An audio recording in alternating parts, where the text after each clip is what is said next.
This actually Sunday morning for us here. Good morning. This is Grant with Gutter Growth, and today I have Cory Jay, the owner of Advantage Seamless Gutters out of Brainerd, Minnesota. Thank you for joining me this morning. How are you? Absolutely. I'm awesome. How are you today? I'm doing well. I'm doing well. Sunday morning talking about gutters. I don't think there's anything I'd rather be doing, right? Yeah, my wife is like, "You're doing what? It's Sunday morning. Just talking gutters. That's fine."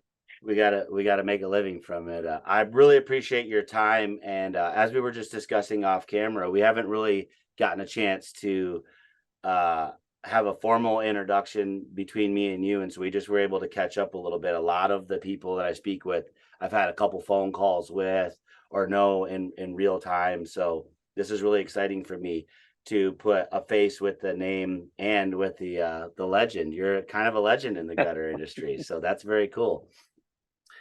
Tell me a little bit about yourself. Like before gutters, who is Cory Jay? What'd you do? Like where'd you grow up? Where are you from? So I'm from central Iowa, southeastern Iowa. Um, so I was born in Grinnell, Iowa, and my parents moved us up north, moved us to Minnesota when we were very young. So like I wasn't raised in Iowa. I have a lot of family there. We spent a lot of time going back there, but came to Minnesota when I was just a couple years old, probably young anyway. So grew up in the lakes area. Okay. Brainerd's a vacation hotspot, right? So Yep. it's kind of the spot where everybody goes to get away, but it also means there's a lot of second homes and more discretionary income. So it's kind of a weird market, right? We're only in a town of 17,000 people, so you wouldn't think that we would be able to grow a massive gutter business here, but we are. I started as a lawn care guy. Mm, I did had a lawn care business. Started that when I was 12. Um, Grew that into something big. Sold it to a buddy of mine. He didn't end up following through with that. It went back to his main profession as a mechanic, and then I got into construction. Outside of that, I had few people that were wanting me to come work for them. I had a friend of my dad's that was doing some cabinet work on his house, and he's like, "You should come work for me, drive a delivery truck." And I got into that, got into construction, started learning more and more about it. Became a framing carpenter eventually.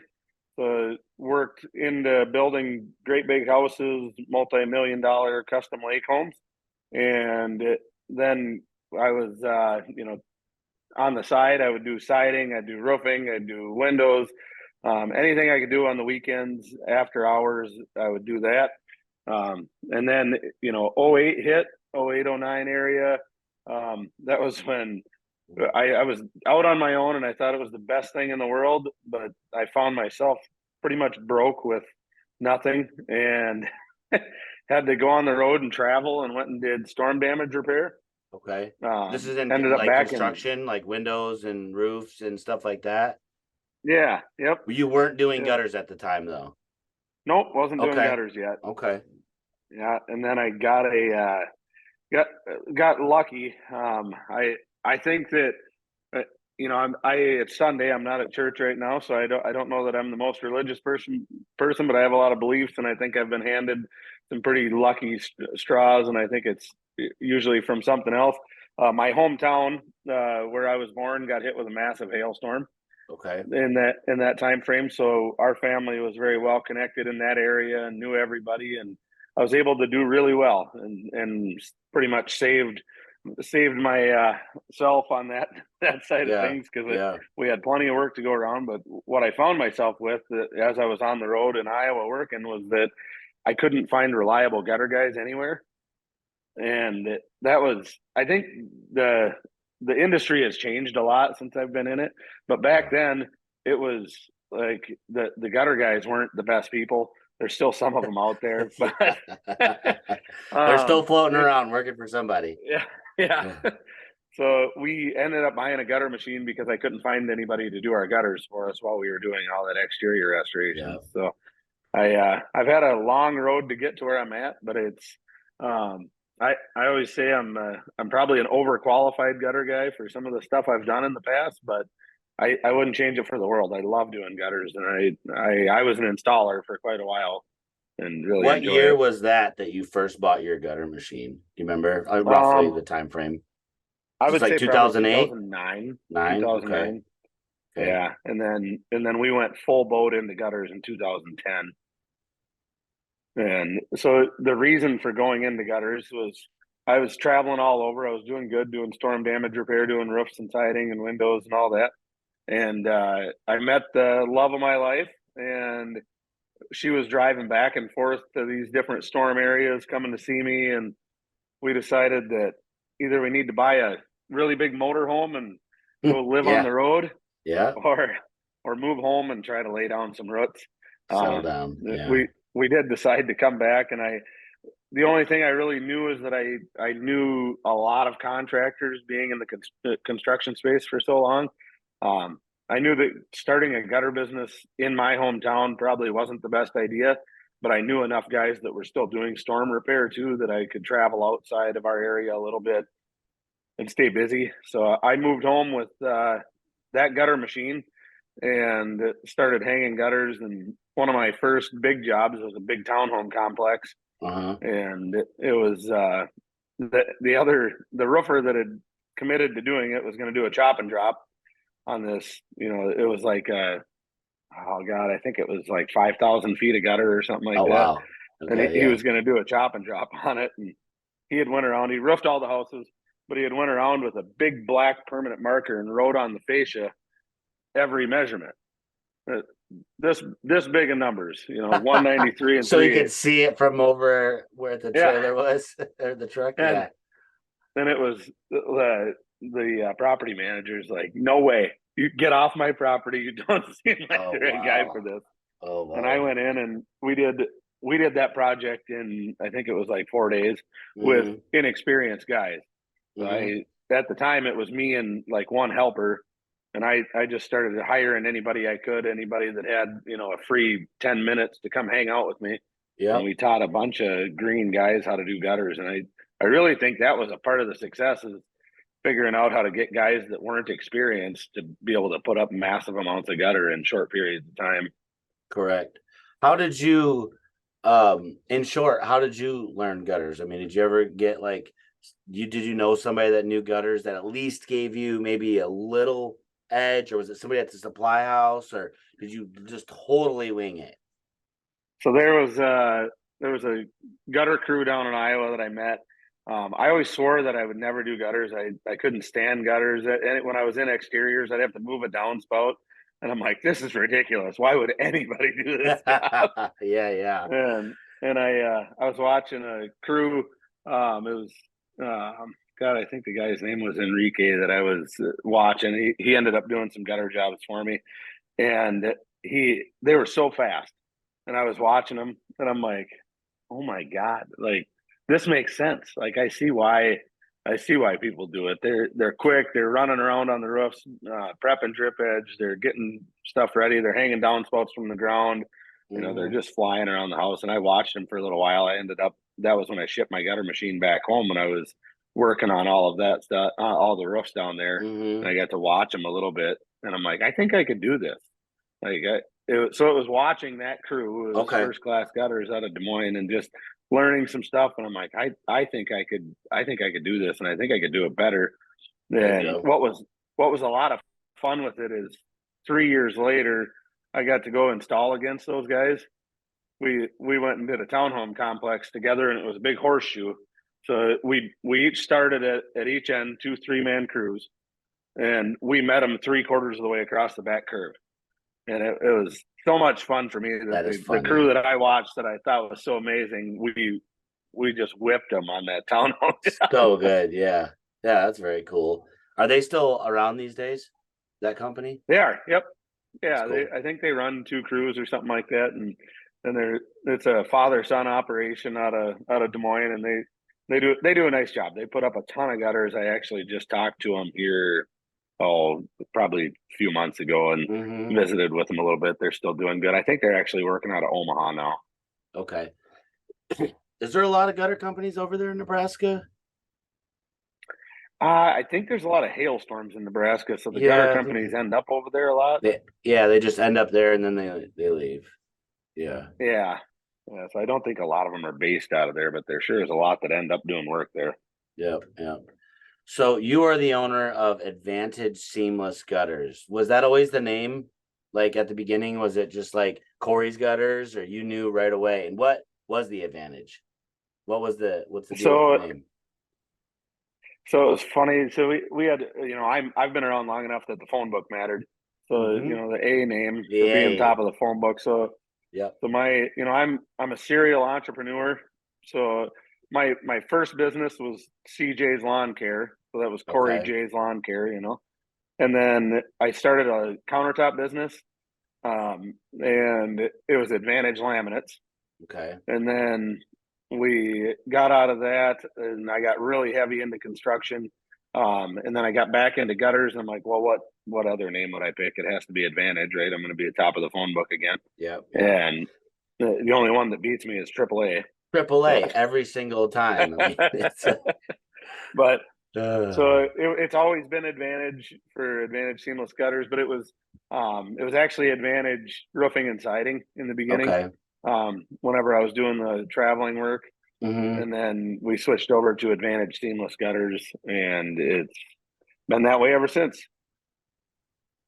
What do you think is like the first big milestone you had, maybe in, not necessarily the first year, 'cause some of those are pretty common, like right when we bought our second machine or something.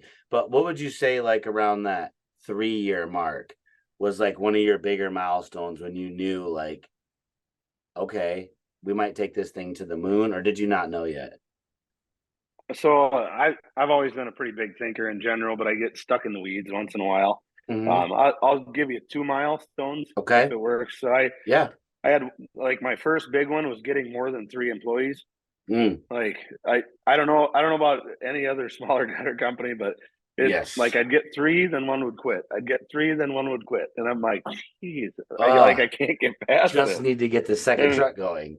and then it was 3 guys, then it was 3 crews, So that like I think it's in the power of threes for everything. As I've grown, it's like I need 3 locations, I need 3 managers, I need 3 more salesmen. I need it's always been three that I've battled with it, and I think a lot of that goes with that. Whenever I had my first kid, the doctor said, just remember, it's the power of threes. He said, it's going to be a nightmare for you at 3 months, 6 months, 9 months, and 12 months. And he said, it's Amen. going to be that way the rest of your life.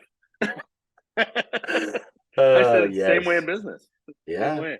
Yeah. Well, That I absolutely but agree then with you on that. my, my next big milestone, the one that kind of made me hit my wall. I remember talking with my main guy that he's actually not with us anymore. He went and he runs a landscaping business now. Okay. But him and I were talking one day, and I said, I can't do this anymore, man. I'm exhausted. It was about 5 years in, and I said, I'm sick of this. I can't handle it. The stress is getting to me, and I said, we've got to do something different. I'm going to make you operations manager. I'm going to get heavy into sales. I'm going to just completely change the way we're doing this. And that was when I started delegating stuff, and that was what took us to the next level that actually got us to start growing. The only mistake that I made in that point was that I didn't delegate right. Okay. I just dumped, So Yeah. I was like, here, you take all the problems. I'm not dealing with them anymore. Yeah, and And that can be overwhelming for and him, and there's no system behind it, right? And it's like, where does he start and what does he work on? What is his priorities, right? When you're just like, here, take all this. uh, Yeah, yeah, and thanks. I I love think this that's the position, big boss. thing. Appreciate it. You're Yeah, like, no, thanks no, for no. giving me Here's all this this great check money to too. work. Don't worry. Here's this check. For Like all sure. of a sudden, I'm working 3 full-time jobs. Uh-huh. Yeah. But Yeah, and no. that's kind of been the way all along. Hmm. So what year is this for you now that you're in the strictly gutters? Oh gosh, So so all the that way was, since let's 2009, see, like 10-ish, right? 2015. Okay, so Yeah, so 2015. that started in like 2015 is when I started really delegating, and Hmm. that's really Not when I being the started owner growing. And operator at that time, right? You were still the yeah, owner and I operator until then. Yep, Hmm. without a doubt, 100%. Like I would go out and do bids all night long. I'd sit in my living room doing invoicing until midnight. I'd go out and work on the truck. I was hanging gutters every day. It was a nightmare. Like I left the house at 5 in the morning and got done working at midnight every night, Hmm. and it was it burns you out. Even a guy that's driven gets burnt out. Absolutely. Absolutely. Um, let's talk a little bit about like what you have now as your expert in the gutter system industry. So, like, what would you consider to be what would be the thing that you think you know best about the gunner industry? I mean, you're a powerhouse in the industry and you know a lot about a lot of different things, but different people I talk to, they're like, yeah, absolutely. I know pretty much everything about it. But this one thing is where either my employees or myself personally, I know where like I'm just the best at this particular thing. Like is it Um, systematizing? Is it I dealing with the people? Like so I think the thing that I'm better at than others, and I'm not a kind of guy that likes to. I don't like tooting my own horn. If it's you'll okay. That's what ever I'm looking for here. get I to want a know me. big old train horn right here. So whenever I realized that it wasn't about doing gutters, is what made me a lot better at doing gutters. Whenever Amen. I started building out a ton of systems for sales and a ton of systems for operations, and we have thousands of pages on how to run a gutter business. I think we're the closest thing to being a franchise without being a franchise, Makes sense. because of the amount of systems that we have. And the day that I realized that I'm I'm a sales company that just happens to offer gutters, Yes. that was what that I think that's what propelled us further, and that's what I take a lot of pride in looking forward at the bigger picture and not even really thinking about the gutter installation anymore. I truly think I'm a good installer, and I have a lot of really talented installers around me, but that's not what makes me a good gutter company. Right. Fantastic. Yeah, I feel the exact same way. I talk with my guys, in our short form meetings and in our huddles and things like that. I'm like, guys, this has nothing to do with gutters. Like what we're talking about right now, whether it's something that's going really well or something that's going poorly, like stop looking at it like we're doing well or great at gutters. Like, are we doing well or great at the system, this particular system? Are we doing well or great in our personal lives? Are you bringing personal crap to work? Um, absolutely. It's like we're just offering a service. It doesn't matter what the service is. We should, in theory, be able to do about the same amount of revenue, right? And once we get skilled at a certain trade, when we put the systems in place. What like you guys use a lot of technology over there? Or are you still kind of old school with Yeah, it? Or so after all these years, like yeah, note post-it notes, lots of yeah, post-it notes. let's go, man. No, we're on. So we use Service Titan. Okay. To my knowledge, I believe Brothers is the only other big gutter company on Service Titan, but No, not um, anymore. So we and were not anymore. we did I miss it. I like it. I know it very well. We were with something else and then we went to it and so we transferred and lost all this data in the middle of a very busy year. Yeah, that was Yeah, really frustrating. But yeah, we did it for a bit. On the back office side, like as far as like dispatch, working that side of it, a majority of the team liked it. And I'm speaking just strictly for the location that I worked at. I think it was the yeah, same kind of across the board. I used it. I liked it a lot. But I think on the sales side, the other program that we were using prior to that was much better. And so we went back and I'm glad that we did. But fantastic CRM, 100%. Service Titan is the way to go. If you're, scaling and like you I are, it's not going to work for a and small I fought company. and fought. No, and I've I mean, actually don't had get the me same wrong. It conversation will with a lot work. of smaller companies. It will work, right? I didn't mean to say that. If you're just running one truck, there's no real purpose for that massive of a CRM is all I meant. Yeah, it's the powerhouse of CRMs, right? So Absolutely. it has a ton of function, and I talked to buddies of mine that are smaller gutter companies. I'm like, this doesn't make sense. Don't jump into Service Titan yet. If you want to scale, you want to grow, you want to have multiple locations, Yeah, and have your finger on the pulse at all times. Best that's the system way there to is. go. Yeah, for Um, sure.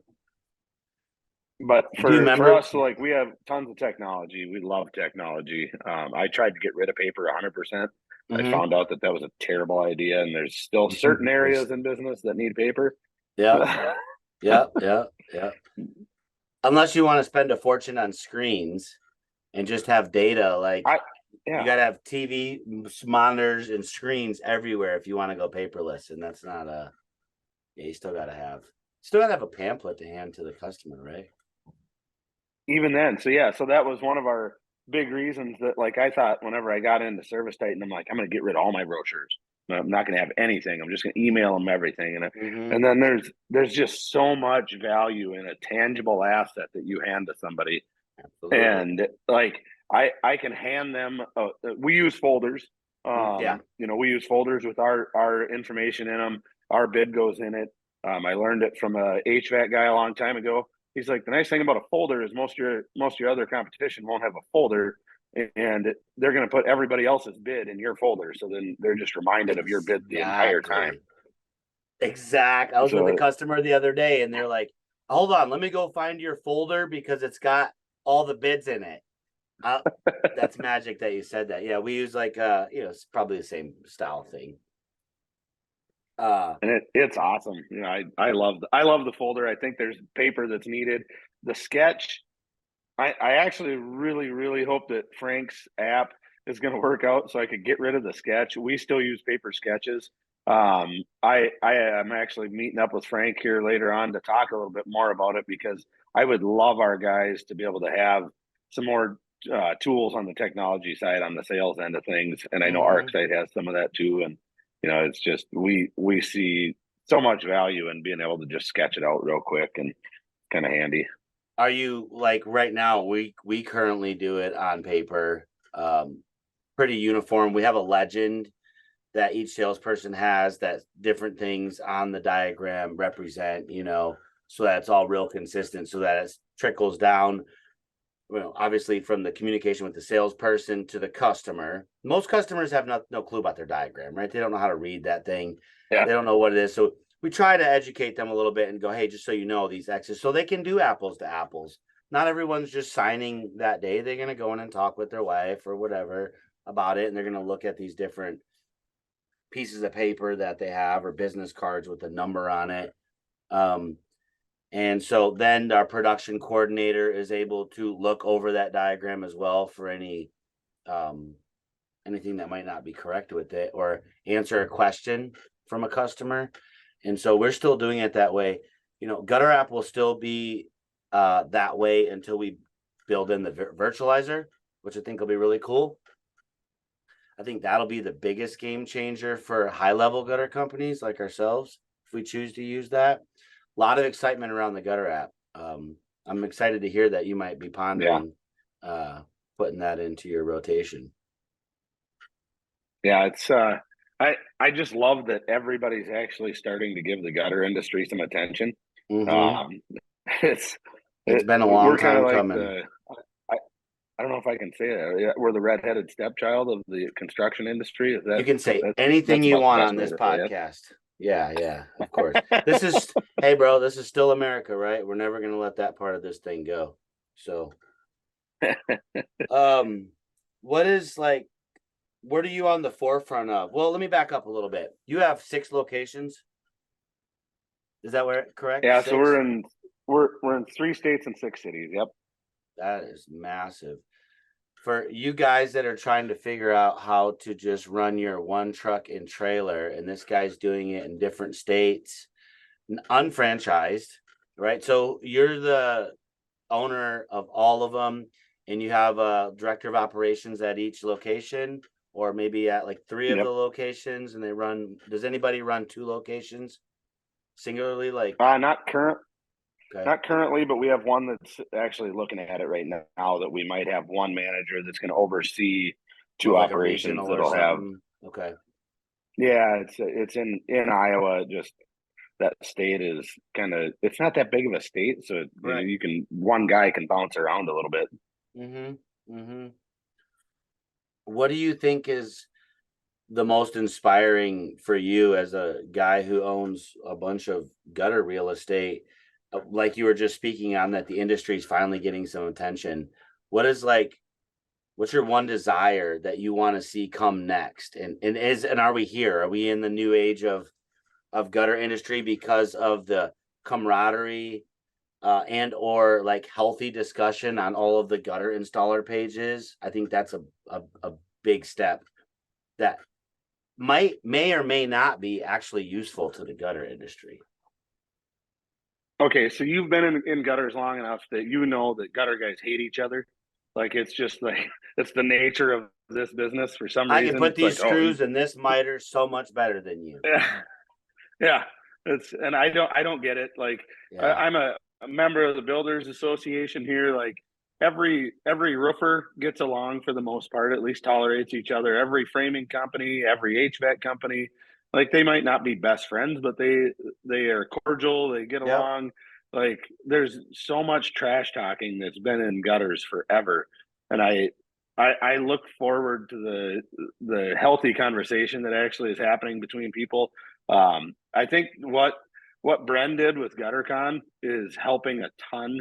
Like it put a platform out for gutter guys to start seeing that like there's other people like me out here. I You know, agree. it was I don't know. Have you met Ben Conowitz? No, I have not. So Ben owns Laporte Seamless Gutter in Laporte, Indiana, and he when I met him at the first GutterCon, and he's like, you know, this is just mind-boggling to me that I can come somewhere and talk about gutters and people know what I'm talking about. Wow. He's like, whenever I go on cruises and go on trips and anything, they're like, "What do you do for a living?" And he's like, if I say I'm a gutter guy, that like you can see them glass over instantly, and they're like, Yeah. "Okay." Okay. And so he's like, "I And got and used to and there's saying like I'm a got to be no money in that, right? Is the other thought yeah, that they have, right? yeah." And you know, but if you said you owned a successful HVAC company, it would be way different. Mm-hmm. And he's like, "This Mm-hmm. is so cool that I can come somewhere and not be like, I'm an exteriors contractor." Because H2O people like they diversionary respect that technician. more. Yeah.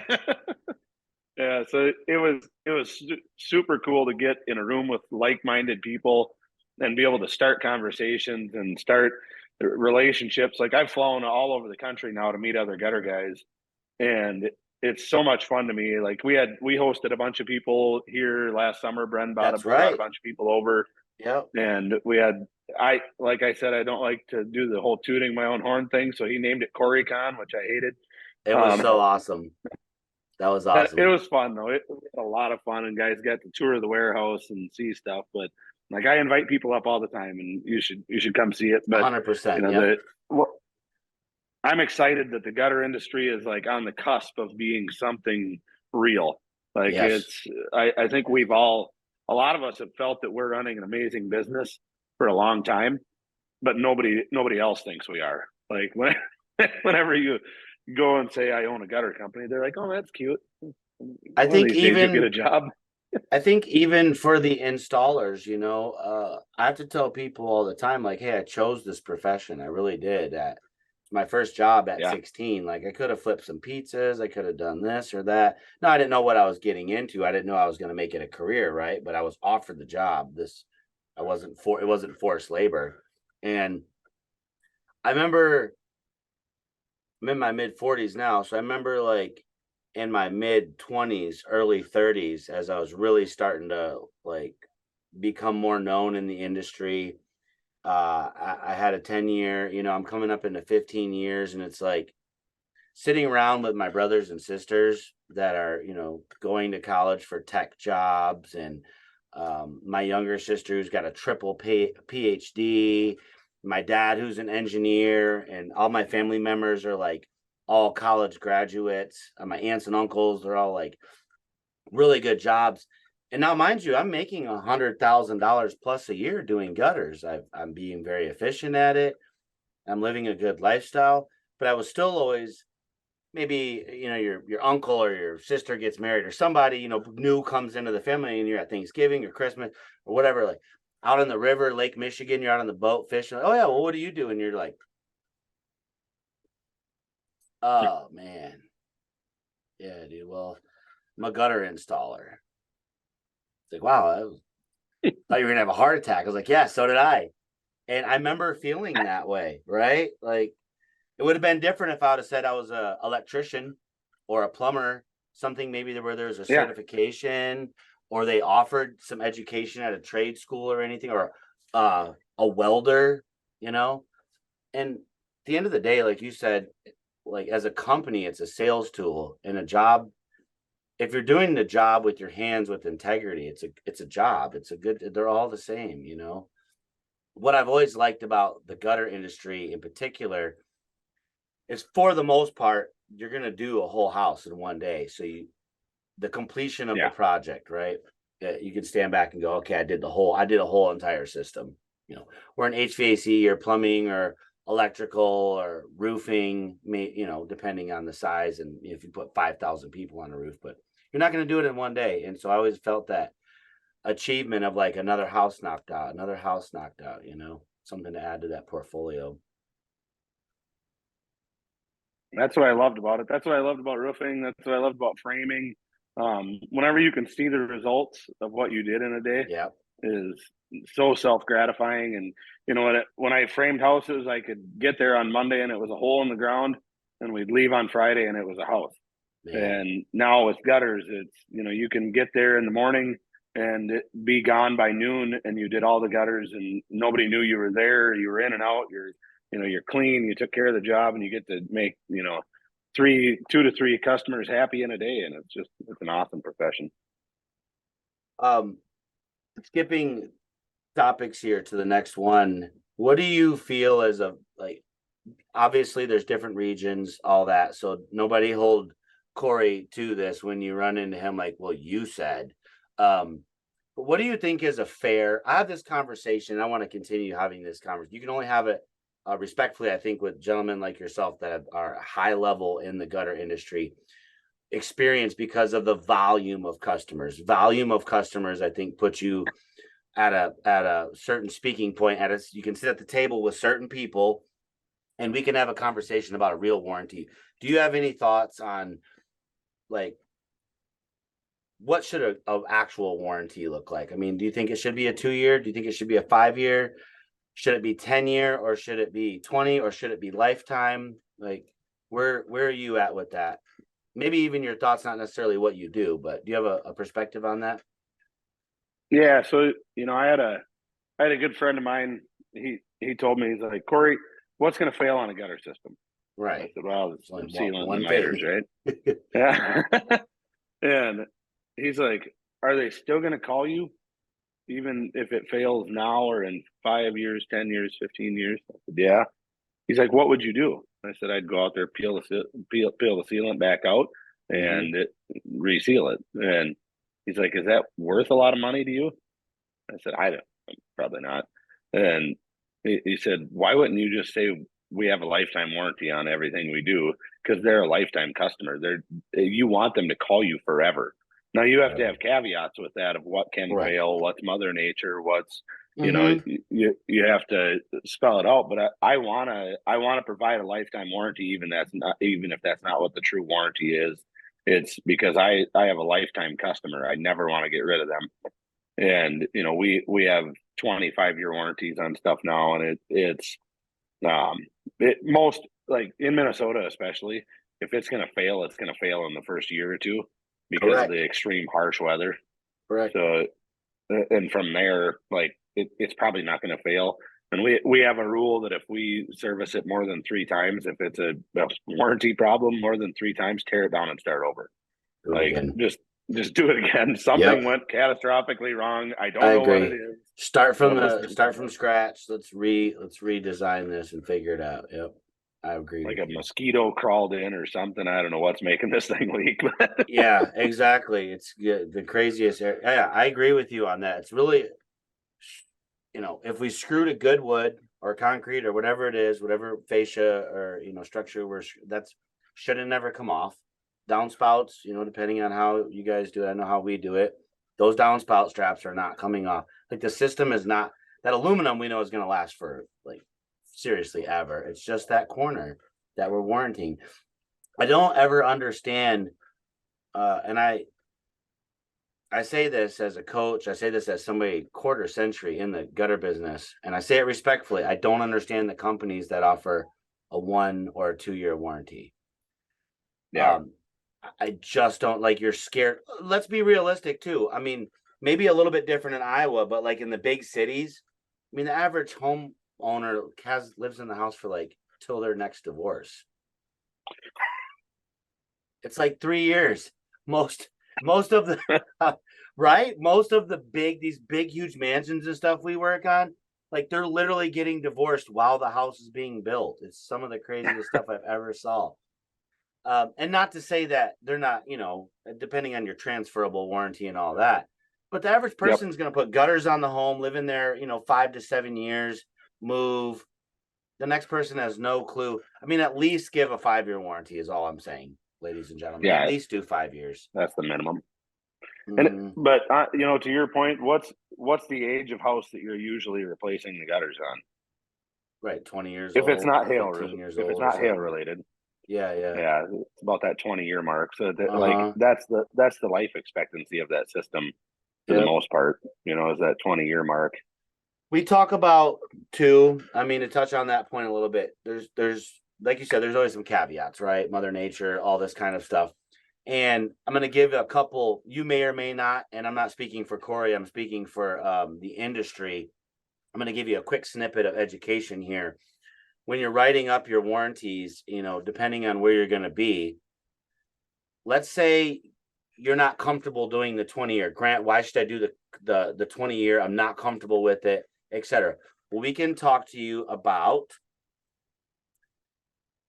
why you should do the 20-year and why it's okay if your truck's back in front of that house, fully wrapped, branded, guys out and new gear. There may be new neighbors. You may have the opportunity to do a 4-corner sale, knock on those 4 doors right there. Hey, we're doing work again.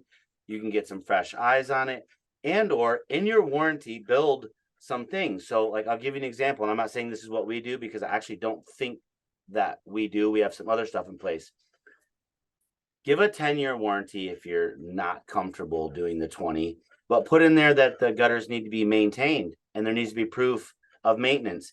And there needs to be proof of maintenance by a reputable gutter company that has been in business, let's say, more than 5 years. I mean, you can understand that path that you could put into your contract. If I sell you gutters and you don't put any covers on them and you let leaves and trees and acorns and squirrels and birds and everything else build up into this thing for 10 years, no, I'm not going to warranty it. So even if you don't choose to have me maintain it because of my minimums or whatever, make sure you have a reputable company that's been in business for more than 5 years with the same name. Like, you can put some things like that in place so that you're not getting that call in that 13th year if you have a 20-year, etc. I'm giving away all my secrets, but there's just some good business practices. Like, prove that you maintain it, right? What's a dealership going to do on the oil changes, right? Nowadays, they're even saying you literally have to come get it changed at the dealership, which is a lie, but that's the way they try to push you. Like, you have to have proof of your oil changes, proof of maintenance, by a reputable business. You have to take care of stuff. So don't be scared, guys, to help the entire industry offer better warranties. Listen, this is also a great time to get back out there and maybe hit them with an upsell. Hit them with the upsell. You don't have the cards. You've had these gutters now for 7 or 8 or 9 years. And like, what are we seeing now? The big fat of 4-inch round and smooth downspouts. Maybe you could sell them all new downspouts or some expansions or splash box or gutter gates or whatever, whatever the heck. Use it as a tool. Yeah. You agree? And 100%. The thing that I like that you said was, I'm giving away all my secrets, but in my opinion, if we would all give away more secrets, we would be at the level of an HVAC company or of a big contractor at this point already. Everybody's so secretive and they want to hide. Like, if you guys want to start making real money, and charging for what you do, everybody has to do better. Like the Let's whole go. industry has to do better. You're not going to go down the street and find an electrician that's going to wire your house for half the money because he has bills to pay. And we Yeah. have bills to pay. Like, quit doing it for half the money. Like, Yeah. you're not doing this to make $20 an hour as an owner. Like, Uh-huh. that's not why we should be doing this. Give away No, more secrets, and we're all going to get better together. I agree. I agree. That's why we're having this platform, the Gutter Growth Podcast. Gentlemen like you, like right now, everybody's willing to share, which is great. I've done 12 or 13 podcasts in the past like 2.5 weeks. So everybody can look. Well, to your point, and I've got another like 15 lined up before the end of the year. What I would like, what my intention for this podcast is so that gutter installers, owners, managers, salespeople have something fresh to listen to like 2 or 3 times a week. Like they know to tune in. Grant's going to probably have somebody big or a supplier or, breaking news or whatever the heck it is. But they're going to be able to learn. We're not just sitting here talking about how much money we're making, how much we've done, and how we're better than the next guy. Like just all that gutter installer talk stuff, What's your price per foot? That's what. That's You're asking everybody's me? question. Oh, No, yeah. that's it. Every time I sit down with a gutter guy, they're like, "What are you charging per foot?" How much money can you get? Like, Like what does top that dollar. matter? I don't Let's go. you're in an 027 market. I'm in an 032 market. Like the price per foot shouldn't matter. It should matter what your margin is. But it's all about the margins, right? Well, maybe I can ask you that. Like for the crowd, what I consider you a gutter professional expert. I really appreciate you coming on here to talk with me. What would you tell the crowd is a safe material margin? I have a number in mind and we'll probably meet at the same door, but what do you think? So you want to know what I should make off of the material, or what I should No, make as a just gross? yeah, just what your material cost. Just the material cost, just a rough margin. And I'll go first. I mean, a lot of companies are usually between 23 and 25%. Listen, there's overhead, there's all that we get all that, right? But just a rough number. And I try to run around like 15 or 16%. That's not always doable. That's because of my connections in the industry and bulk buying and things like that. But would you say that, 20 to 25% is a number that you should be at, and you should at So least know the number, even if it's 30 or 32? That's a good so starting point. 20%'s been our goal for a long time to stay Yeah. at. Like you say, we'll do better at sometimes. And that's everything in my life is all on percentages, and that's the reason we've been able to scale, right? So I Hmm. don't know, like, I don't know how much money we made this year, but I know how much as a percentage, right? So like Correct. percentage of revenue, like I compare everything into a percentage of revenue. That's how all my reports get brought to me. Because I know that what I was doing when I was a $700,000 gutter company still relates to what I'm doing today as a percentage. Absolutely. Like it's the Absolutely. exact same thing, and that, like, the numbers get scary whenever you start getting bigger and bigger. But it's, if you're still just looking at the percentages, that's all that really matters. Right. And And in similarity, you probably like Service Titan, what that data looks like out of those particular reports, right? That you can run on production. That's always a fun. It's like I said, those aren't the scary ones, right? That's just like the more fun when you get a production, we call it production coordinator or manager in there, and they're able to look at. I talk in my podcast with Kip that I released this morning. If everybody wants to go watch that, we just talked a snippet about why we know what we're going to do. We plan to do $2.5 million this year at the beginning. There wasn't like a fluke. We know which direction we're going. We have to budget. We have to know how many trucks. And how do we do that? We got to know how much we want to do for the year, for the quarter, for the month, for the week, for the day. And we break it down by the hour. yep, And that's how you can scale.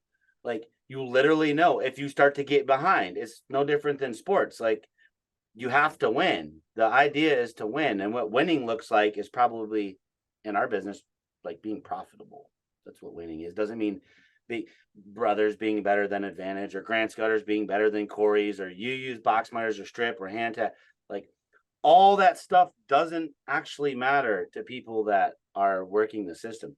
It's funny to see all those arguments, as you can tell those guys really probably aren't working any type of actually system. They're passionate, I give them that, but like most of that stuff is not what us management or owners are thinking about at all. I mean, there's a small conversation around it, but like, yeah, I mean, I got in an argument with our team here a couple of years ago, and we started doing a lot of planning. And they're like, "What makes us better?" You know, we're trying to create this mission statement, and we're trying to create like our core values, and it like everything's like best gutters, you know, best craftsmanship, best customer service. And I'm like, yeah, finally, I got mad, and I'm like, "You guys, that's our freaking job!" Like that, we're talking about our job right now. If you're going to offer a service professionally, then you better be good at it. yes, So I would expect, Grant, you better be good at putting up gutters if you're charging somebody to put gutters on their house. yeah, Like that's I better be good at it too. So like that's our freaking job. Like if we can't do that part, get out. Like that's not what makes us special. No, isn't it funny? Like, I want to go back to your initial statement. Like this really doesn't have anything to do with gutters. No, none of it does. It's like the secret sauce to running business is like Carnegie Steel knew the secret sauce to running business. You know, there's people that have been doing this for decades. Start researching what they were doing, and that's what you should be doing. Like it once you figure it out. I was listening to I think it was Tony Robbins or somebody the other day, and he's like, I have hundreds of successful business, thousands of successful businesses, and it's because I know the secret sauce that makes it go round. I guarantee you, it's not how to put up gutters. Right. It's not the secret sauce. No, it's rinse and repeat, right? Rinse and repeat. I want to end our conversation here on a couple other things that you are doing. So you have 6 gutter locations and you're doing obviously very high revenue. Would you mind, just for other people, for inspiration, not for tooting your own horn? I'm asking you, Cory, not you're not just spouting this. Roughly annually, how much top line revenue are your gutter businesses doing? Is there a soft number you could give us? It's pretty close to $10 million right now on the gutter business. So it's fabulous. I wish it was more. Like my goal is 120 million in sales or 120 locations.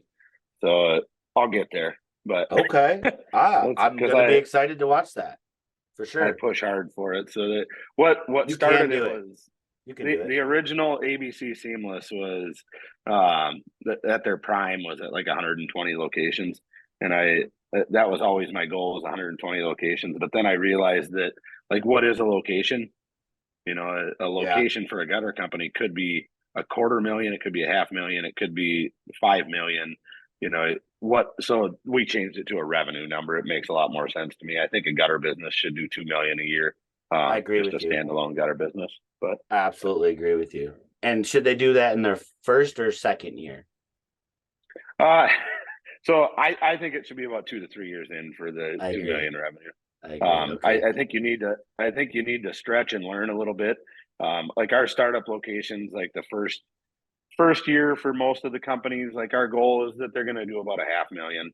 Like we don't want them to go, like, I don't even want them to do $1 million in the first year. Like that's usually the wheels fall off. Yeah. Yeah. No, that's solid. I completely agree with you. I actually do completely agree with you. You know, we tout in our podcast with Kip a little bit of the success over this past 2 years. For me personally, I would say over the past 12 years, I was telling you a little bit about how I've helped start several different businesses, but that's a guy who's been in the business for quite a while, right? Now, not taking any away from, but we're saying like $500,000, right? Starting a location with just a couple people, not like coming in and saying this is the beginning of something, right? That's what we're doing here with some of these crazy numbers. I got a powerhouse in here and just going, you know, and with my reputation, like I got to do those kind of numbers. Otherwise people might not sit on the podcast with me, right? Like, how much did you do at the new startup business, Grant? Like 500,000. What? But that's experience going in, right? That is experience going in. That changes. That absolutely changes a lot. So you guys, if you can get to that $500,000 mark in your first or second year, think me or Cory would love to have a conversation with you. Cory seems like he's willing to give up his secrets. They're not secrets, guys. It's kind of common sense, but you don't know what you don't know. So get with people to help you figure out. No different for me, and I'm sure for Cory. I want to jump into, you have a roofing business. We did. We bought a roofing company last year, so we're Also, just that's coming into our new. second year. That's Yeah, new. yeah. So Okay. I started as a roofer and got out of it. I actually despise what the roofing industry stands for on multiple levels. I agree. The storm side of the industry. Mm-hmm. It's because it's like a false sense of success. Somebody what do they say? Even a blind squirrel finds a nut once in a while. But Exactly.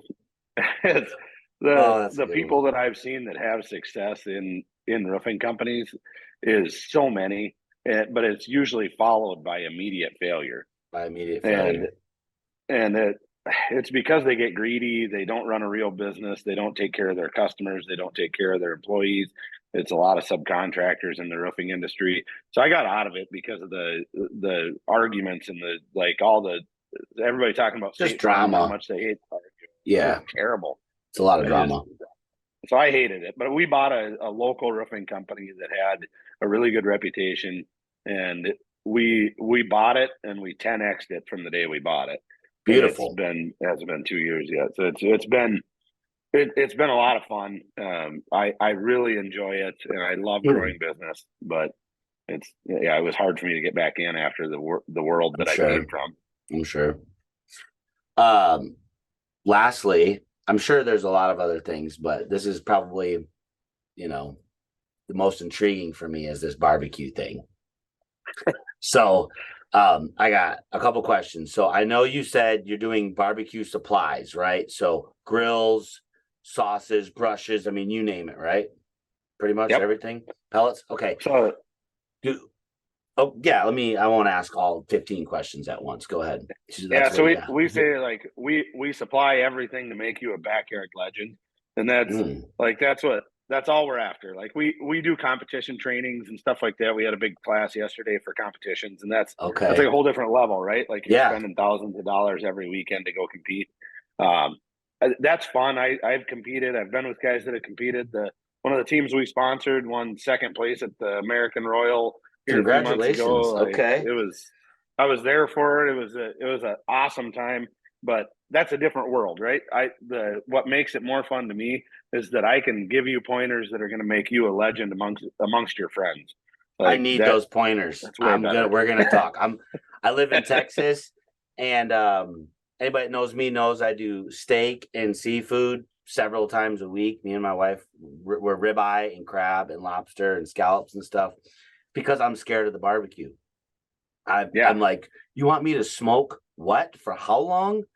I can do a ribeye in like 8 minutes and it cools in 10. No way. I can do crab in 7 minutes and then it cools and then I eat it. Like, man, I don't want to be outside. I want to be on my podcast. So you guys also have a location that's served like a restaurant as well, or no?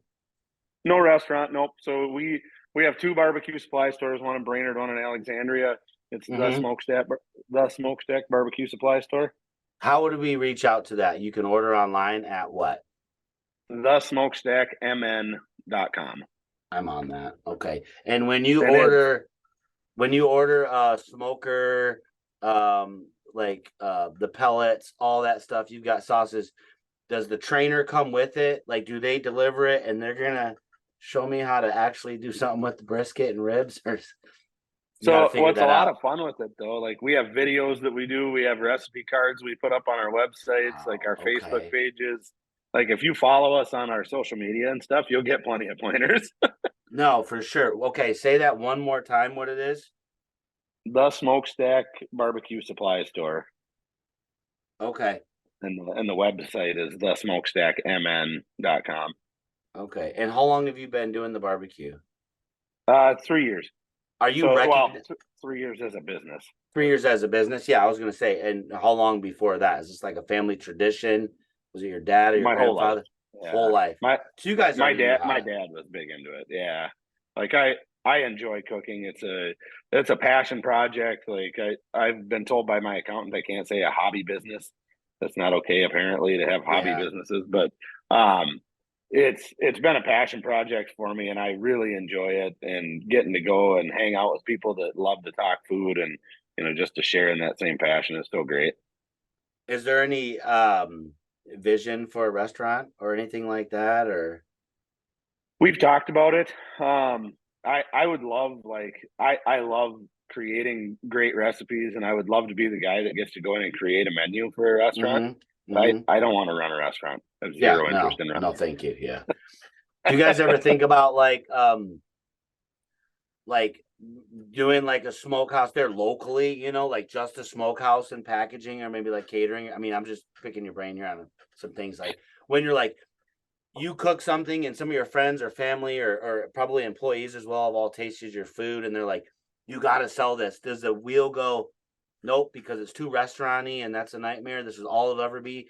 Or do you just lay back in bed after one of those comments when you're getting ready to shut it down and go, I know I would crush That thought does go through my mind a lot. it? But I don't know, if I could find the right person that wanted to take it and run with it, I would love to help the right person get there, Okay. because it's like my while it's my passion project, I want it to remain a passion. I don't want it to take away from my love for Overtake what I do with everything. it. Yeah, So I really enjoy that part of it for right now. And we're creating careers for people inside of that business, which is neat. And that's more important to me than anything, is to have like successful businesses that I can actually provide for other families. absolutely. My last question for you, and I saved this, I'm going to bring it back to the gutter industry. Do you feel like there's any singular item right now that's really catching your eyes that you're excited to see how yourself, myself, any of the I would say more experienced, larger scale gutter companies are going to put into place, whether it be the reintroduction of the 8-inch half round machine, right? Or is it just that people are finally starting to use collector heads more, bringing them back? I'm noticing people are starting to put them on homes for more like decoration. Some of these small add-on things like the gutter gate or the smooth, people are starting to use smooth rectangular or square downspout. Is there anything that's really that you're really excited about coming back? Because I feel like everything was originally there, right? Yeah. Like I love, like we have several half round machines now, and everybody's always like, God, this is such a cool gutter. When did they start making this? I'm like, centuries ago. I was Yeah, yeah, it like, was. It was so long ago, and right? that's what's cool about traditional things. They always come back around. But I'm really excited for where the gutter business is going, just as getting more respect in areas. I'm excited for some of the new profiles that are out there. Augustine, some of the stuff Augustine from Classic Gutter does is Yes. amazing, and I love Yeah. seeing what he's creating. And I really enjoy going to Florida too and seeing the difference from Minnesota to Florida and the types of Yeah. gutters. And I don't even think anybody owns a 5-inch machine south of Nobody. Yeah. Georgia, but Yeah. it's You and they may just get find one torrential up in like the downpours. But Pensacola area hanging out, but yeah, not from probably Orlando south, because they're going to be that. Cory Jay with Advantage Seamless Gutters, I really appreciate you spending some time with me. I look forward to off camera getting to know you, and hopefully we can, with a bunch of our friends and comrades and business partners and all that, continue to elevate the gutter industry. I really appreciate you spending your Sunday morning with me. Now, you're gonna make some barbecue. I'm gonna probably go watch my Lions win. Um, Anything else you'd like to say? just get out there and crush it, and don't think you got to be as big as the big guy. So that's the one piece of advice that I wish I could give everybody that's like, I want to do 10 million in gutters, is you should stop at 2 million unless you want to scale. So Yeah, like that is the picture perfect business in my mind in gutters. And don't get caught up in all the noise around you. Just build a successful business that takes care of you and your family first, and go from there. I like that. It's about being realistic, right? You hear it from one of the absolute gutter experts in our country. like, don't try to be something else unless you're willing to scale. I really like that. That's some honest advice. And we know, and reach out to Cory or me or anybody that you know that knows gutters well, if you don't feel like you do, to tell you why that $2 million space is fabulous for you. Cory, I really appreciate it. I hope you have a wonderful day. Thanks. Take care. Absolutely, buddy.